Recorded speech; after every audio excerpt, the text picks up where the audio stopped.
What's going on, Team Evil? GreenWitEVIL here. Tonight, I know it was yesterday. I was tired. It was a long day. It was an excellent day. But I couldn't record last night. I was hanging out with my buddy Scarlet Impaler. We played some games and whatnot. Probably should have aired them on here or Facebook Live or whatever, but we didn't. But then after that, I was exhausted. So I didn't make this video obviously, but I'm gonna do this now. This is my pre-release report from the Ultra Prism. Okay, guys, don't get too excited here. This is not a box that we're opening. Little Shop of Comics was cool, and they gave me the empty box of this, and they also gave me the empty box of where the pre-release packs came from, as you can see here, the big box. But it's just a little too big for the studio right over here where the camera is, so I'm not going to even bother doing that. But anyway, I want to show you guys what I pulled and the matches that I had and whatnot. So you guys have seen pre-releases before. I'm sure some of you guys have went to them. You have 4 packs in an evolution pack in a pre-release kit, and you build your deck from it, just from that stuff and with energies. And then I'm not going to explain it. You guys have done it already. Let me show you guys what I got. So in the first game. The pre-release, because there were 2 things. There's a pre-release, and then afterwards was a booster draft, which was also awesome. I pulled a lot of good stuff, but I will show you what I had here. So in my first deck that I made for the pre-release, I'll show you the Pokemon first. So here's one of them. I had Spiritomb in here. He came with, I think, most of the pre-release kits. Colorless to cost for attacks, 70 HP basic. Big deal was Terrify. If the defending Pokemon is a basic Pokemon, it can't attack during your opponent's next turn. That was actually pretty neat for one of the battles. I'll explain that a little bit later, but that was one of the cards that I use in my deck. And then we have, here is my promo that I got, Gumshoes. Came with the promo version, a regular one, and then 2 Young Gooses. I ran this because it's actually pretty good. Identify for 2 colorless, 20 plus. Your opponent reveals their hand if you find a Pokemon there. This attack does 80 more damage. So for 2 colorless, you do possibly 100 damage, especially in a pre-release where you know decks are going to be stacked with Pokemon. This was a no-brainer. A lot of people were pretty much running him, but this was a good card. I ran a couple of them. Here was the big deal. The big deal, and I think this will be a big deal for when the set actually releases for actual decks. The Garchomp line came in my pre-release kit, and I think it came in a lot of other pre-release kits. It's really, really good. Let's take a look at this one. Gibble. 50 HP, attack Ascension. Search your deck for a card that evolves from this Pokemon and put it onto this Pokemon to evolve it. Then shuffle your deck. So let me get to the first match that I had. First match I had was against Scarlet Impaler. It was awesome to see that we were actually paired for once at a pre-release. I started with the Spiritomb. I went Spiritomb first, and then I believe when Spiritomb was knocked out, I already had a Garchomp ready, but let me show you Gibble real quick. So, obviously, 1 fighting for Ascension, use it to attack, evolve to Gabite. Look, the Gabite, 80 HP, also has the move Ascension. It's the same thing. And then it has Slash for 40, which is not a big deal, but you attack with Ascension again and get to Garchomp. This card is awesome. 150 HP, for 2 colorless Quick Dive. This attack does 50 damage to one of your opponent's Pokemon. Don't apply weakness or resistance, so it can snipe. It can hit the bench for just 2 colorless. Now, of course, in pre-release play, you don't have double colorless energies, but who cares? I mean, it's still awesome. And then Royal Blade was this big deal. 1 fighting, 2 colorless for 100 plus. If you played Cynthia from your hand during this turn, this attack does 100 more damage. That is crazy. He was my MVP in all 3 of my matches. Garchomp, no doubt. Let me quickly go into Garchomp for a second. So that combination with Cynthia I just read here. If you played Cynthia, that's 100 more damage. There's a Lucario out now that has a Pokemon ability that if Garchomp is in play, you can search your deck for any card. It's like a computer search. You can search your deck for any card, and then you basically will find the Cynthia, play Cynthia, Garchomp deals 200 damage on an attack. Absolutely amazing. You have to play Cynthia first, of course. But this card is awesome. One of my other heavy hitters that I pulled was the Duskmane Necrozma. So my first deck for pre-release was Steel and Fighting. It was more Steel heavy because of how much it costs for Duskmane's attacks. As you can see here, Duskmane Claw Slash, 60 damage for 3 colorless. Meteor Tempest, 3 Steel, 1 colorless. 220, discard 3 energies. That was a little brutal.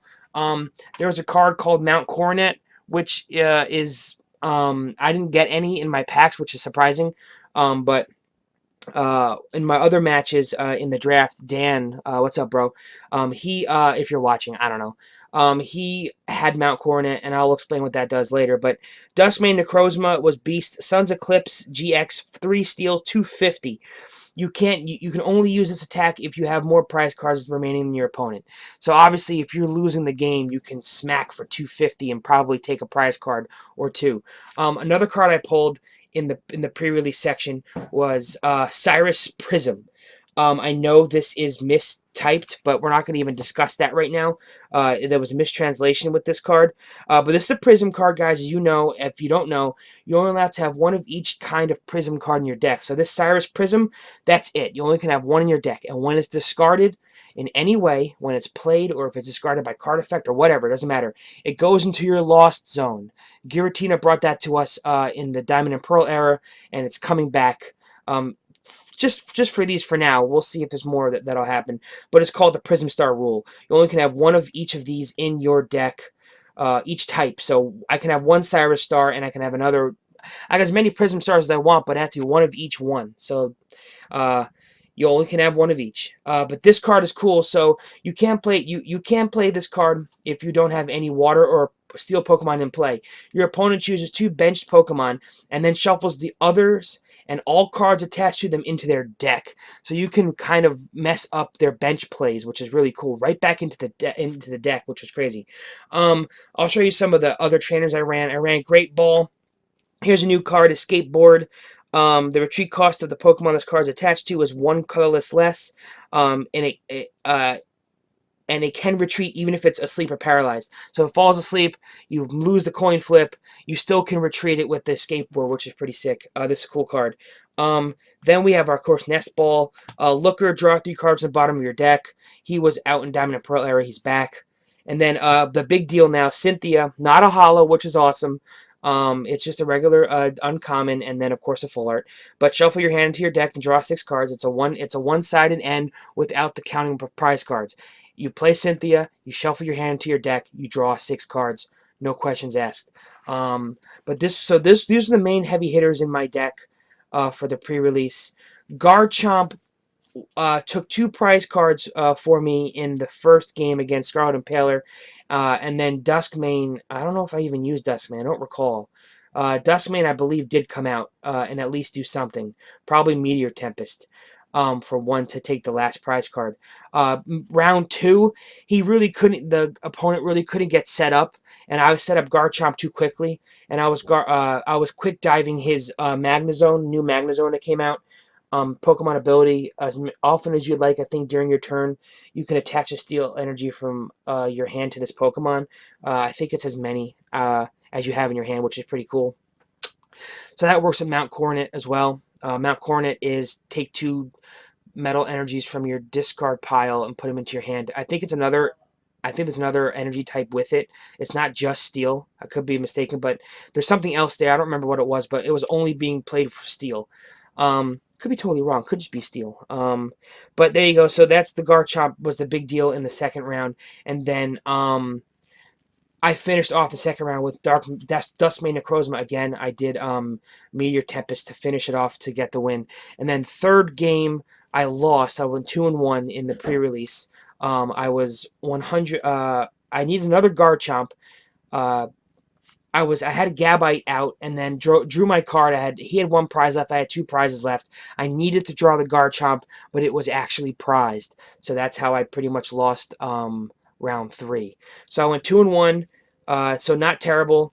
Of course, I know you guys know you get 3 packs after you complete the pre-release, the tournament side. I didn't get anything good out of those packs. But Duskmane and Cyrus were the big pulls from the pre-release itself, which is awesome. Garchomp was MVP. Oh, also, guys, something insanely crazy. Look at this. Look at the retreat cost for Garchomp. A Stage 2 Beast Pokemon. No retreat cost. Insane. He's going to be used probably everywhere. I mean, if oh, maybe not everywhere. He's a Stage 2. It's a little tougher than a Stage 1, but he is awesome. But so that was it for the pre-release, and then we did the booster draft. And in the booster draft, my deck, so I started to build. You guys know booster draft. I'm not gonna explain it. If you guys don't know, I'll explain it maybe another video if you let me know in the comments below. Tell me. But just to let you guys know, how good Garchomp was in the pre-release. I'm like, okay, booster draft. I'm gonna get as many Gibbles, as many Gabites, as many Garchomps as I possibly can because the card is amazing. And everybody else had that idea too. So I had all the Gibbles, and other people had Gabites and Garchomp. Maybe one Garchomp. It was hilarious. So by pack 3 out of 5, I had to start just grabbing basic Pokemon. So this is basically what I ended up with for my draft deck. I had Spiritomb again. Spiritomb was awesome. Terrify won me the first game. He only had basic Pokemon. I kept terrifying. And then set up Oranguru. Profound knowledge. Opponent's active Pokemon is not confused. Resource management. Put 3 cards in the discard pile on the bottom of your deck in any order. I didn't even use that. I didn't have any lookers. I didn't draw any or pick any from the draft. Then Magmortar was one of my only stage 1s that I had in the deck. It has 130 HP. If this Pokemon is your active Pokemon and is damaged by an opponent's attack, the opponent's active Pokemon, the attacking Pokemon is now burned. And then Fire Blaster, 80 plus for 2 fire and a colorless. You may discard 2 energy from this Pokemon. If you do, this attack does 80 more damage. Didn't use that. I didn't need to, the extra 2 energy thing, because I had this in the wings. I pulled this in the booster draft as well. Dialga GX. I used him in 2 of the 3 matches. Again, went 2-1. But this guy is awesome. 180 HP. Overclock for 1 steal. Draw cards until you have 6 cards in your hand. Shred for 1 steal and 2 colorless for 80 damage. This attack's damage isn't affected by any effects on your opponent's active Pokemon. That means resistance. That means if there's any abilities in play that boost it up, I guess, or whatnot. So it'll deal 80 and always deal 80, which is cool. Timeless GX is amazing, guys. 3 steals, 2 colorless, 150 damage, and then the effect is take another turn after this one. Immediately. You hit for 150, go to the next turn. So in game 1, I didn't get to use a Timeless GX. Did I use Timeless GX? Yeah, I think I used Timeless GX to finish the game. Didn't need the second draw. I believe I played against you, Dan. I don't remember exactly what. If you're watching, I played against my friend Dan. He had he could have won. He had the new Alolan Doug Trio, which only has 60 HP, but its attack does 30 damage times the number of steel energy you discard from your hand, and the attack has no cost, which is cool. So he could have took it out oh, that's what it was. I had I had the Magmortar out, and then I was able to finish it off with Fire Blaster. I think it was either Fire Blaster or Shred with the Dialga. Or was it Timeless? I don't remember, guys. It was a big whirlwind. Game 2, I played against my buddy Scarlet Impaler. We battled again. This time, Spiritomb shut him down really bad. Terrify for 10, shut him down, slowed him down. He did take it out, took a prize card. By that time, I had Dialga pretty much ready to go, and Oranguru was powered up. And I finished off the game by Timeless GXing and then hitting with Shred. Taking 1 prize card with Timeless, going the next turn immediately for Shred, and then I lost the last game to like this crazy Drifloon deck that moved damage counters around. It was actually wild. Went 2-1 there. Pretty cool. Ended up getting a couple packs from getting 2nd place, and then I pulled a Glaceon GX. But but I traded it. I traded the Glaceon GX. I'll show you what I traded it for. I traded it for a Palkia GX. I know, guys, everybody's like cringing, going, why? Why? I love Palkia. I just wanted Palkia. I know I'm going to get more Palkias. I'm going to get more Glaceons. I'm going to be buying a lot of this set that's coming out. I'm going to be getting a box when the set releases. I mean, it's a big deal. It's the best set that's come out since Guardians Rising, and that's the last box I bought was Guardians Rising. So Ultra Prism, I'll get more Glaceons and Leafeons. I'll get Leafeons and all the other stuff. But Palkia GX, pretty neat. 180 HP. 1 water energy for spatial control. Move any number of energies from your benched Pokemon to this Pokemon. So basically, you can put them out on the in the bench, move them up, and then if you have to repower them up with something for 1 turn, you spend the water energy. Hydro Pressure, 3 colorless, 60 plus. This attack does, please focus in there. This attack does 20 more damage times the amount of water energy attached to this Pokemon. And then 0 Vanish GX, guys. 3 water energies, 2 colorless energies, 0 Vanish GX, 150 damage. Shuffle all energy from each of your opponent's Pokemon into their deck. All the energies are just gone, guys. Gone. But I traded for that, so that's pretty neat. I don't know not sure if I'm ever going to use them, but I just wanted to have Dialga and Palkia, so I do have both of them now, which is cool. And, you know, we always put them like that because they always seem to be space and time, always fighting. And then also from the the booster draft, I did really good, guys. I pulled Super Boost Energy Prism. Another one of those Prism cards, guys. Only have one of these in your deck, and if it's discarded in any way, if it's played or discarded, it's got to go to the lost zone. This card provides. Let me get a little bit more light in here. Let me back up some. This card provides colorless energy. While this card is attached to a Stage 2 evolution, Stage 2 Pokemon, it provides every type of energy, but provides only 1 energy at a time. If you have 3 or more Stage 2 Pokemon in play, it provides every type of energy, but provides 4 energy at a time.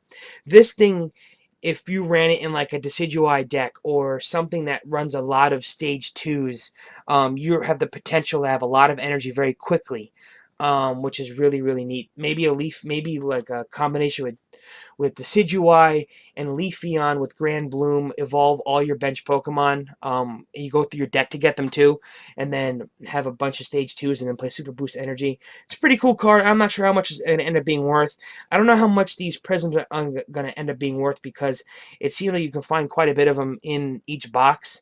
But the big deal, guys, the big deal I pulled, if you guys follow my Instagram and whatnot, you've already seen it. I pulled a gold secret rare Lunala GX in the booster draft. A gold secret rare. Look at this. This thing is absolutely gorgeous. They also have a Solgaleo of this. This is obviously reprints of the full art version of Lunala from not Diamond and Pearl, Sun and Moon base. Look at how awesome this card looks. It's amazing. I pulled this and bit my tongue trying to not like scream because I knew that this was a big deal. I saw them a couple months ago on YouTube, but someone opened up a box and it had a gold Solgaleo. I didn't know they were going to come over to the U.S. In this set, but they did. Here they are. Here it is. I have one. This is really, really sick. So, guys, that was my pre-release. I got all this out of 12 packs and the one trade, of course, for the Palkia. Duskmane, Necrozma. Where's my Cyrus? All this out of 12 packs. Absolutely insane. I did amazing. I'm never doing this again. This was the best pre-release of my life. There's no way I'm ever going to do anything like this ever again. But this was sick. Next week, the set comes out. Next Monday, not this coming Monday, but next Monday the set comes out. I think if you're a comic shop and you hosted the event, I'll be buying a box. We'll be opening it on the channel, and that's how we'll figure out what we're going to be searching for. I don't know what we're searching for yet, guys, because I don't know what I'm going to pull from the box. If I pull a full art Cynthia from the box, then we can't search for that. I'm tempted to say let's search for a gold secret rare Solgaleo, but that's gonna be way too difficult, I feel, and I don't really feel like doing that because I'll be here for a long time looking for that, I think. But we'll figure something out in the future. I just wanted to show you guys kind of the stuff that I got. Pretty neat. The set's amazing. It's fantastic. There's an Empoleon that's really good that does some sort of water command attack where it does 20 damage times the number of your opponent's benched Pokemon or all Pokemon or something. It's really good. It's going to be something that you're going to that'll see some play. But that is it, guys. Don't forget, follow my Instagram. I post pictures and all sorts of stuff and talk about Pokemon and other things, and you'll get the jump on when a video's coming up or why a video didn't come up. Because I was supposed to put this up yesterday. I was supposed to record this yesterday. Just didn't do it. But that is it, guys. That was the pre-release for Pokemon Sun and Moon Ultra Prism. Killed it here. I want a full art Duskmane Necrozma, guys. It looks excellent. It looks so nice. So does the Dawnwing. They look great as their full arts. But that is it, guys. Of course, as always, if you liked the video, like it, subscribe down below, left-hand corner. I'll pop other Pokemon playlists up over here. Stay tuned for more Pokemon. I think the rest of this week, up until next Monday, there won't be any Pokemon openings or anything. I could do another binder review, show off if you want to see my classic binder or something. But I'm not buying any more packs until the new set comes out. I'm gonna go on a little fast of Pokemon cards. I'll have some other videos up during the week for maybe Godzilla or something else. But you guys will definitely see more Pokemon, not this Monday, but next Monday. Unless you, like I said, you guys want to see collection or the Alolan Executor deck I built. I changed it a lot from the build I saw online. It's pretty cool. It gets wrecked by Gardevoir, obviously. But yeah, guys, Team Evil. Till the next video, you guys know what to do. Take it easy. Peace.